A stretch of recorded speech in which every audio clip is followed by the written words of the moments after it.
әлеуметтік желідегі ең көп қойылатын сауалға тоқталғым келіп отыр. Ассалаумағалейкум ұстаз. Отбасы құрғанымызға 8 жыл болды. 9-шы жылға өтіп бара жатыр. Перзентіміз жоқ. Қандай дұғалар оқысам болады? Құрметті жаңа отбасылар және жанұялар. Перзент бұл Алланың нығметі. Бәріміз білеміз, жаратқанның қаласа кімге ұл береді, кейбірге қыз береді. Мүмкін екеуінде бермеуі Алланың қолында. Бірақ айтпақ болғаным, ең бірінші дәрігерге көрініңіздер.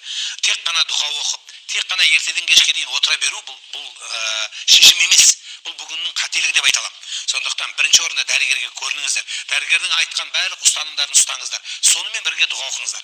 Пайғамбарымыз саллаллаху алейхи вассаламның жолын ұстанған ұлы сахабалар, кейінгі ата-бабаларымыз астағфирулла деген көп айтыңдар деген.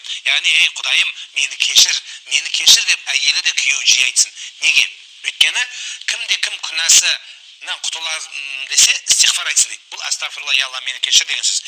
Ал енді күні бұл адам не болады? Кешірім сұраған сайын күнәсіз болады. Ал күнәсіз адамның несі? Тілегі қабыл болады ағайындықтан. Ағайындар, сондықтан астағфирулланы көп айтамыз. Бір. Екіншісі, ата-аналарыңыздың батасын алыңыздар. Үлкендердің қызметі шексіз. Баталарынан батал елмен көгерген елміз біз. Сондықтан үлкендердің батасы қызметінде болыңыз. Үшіншісі, жанұяда ынтымақ, бірлік, бір-біріне деген құрмет болсын. Еркек әйелді кінәламасын. Сенің кесіріңнен бала көтермей жатырмын деп, мен балалы болмай жатырмыз деп. Тура сол сияқты әйел күйеуінің абыройын түсірмесін. Бұл Алладан деп түсініңіздер. Бұл болатын болса, үшінші, көрші қолаң, жақындармен баташыл, солардың ниетін, қызметін ағайыншыл болыңыздар. Көптің тілеуі, тағы айтам, көл болады. Және Әнбия сүресінің 89-шы аяты, басқа да көп Құранда келген дұғаларды, мұсылман қорғаны деген кітаптағы жиі дұғаларды айтып жүріңіздер.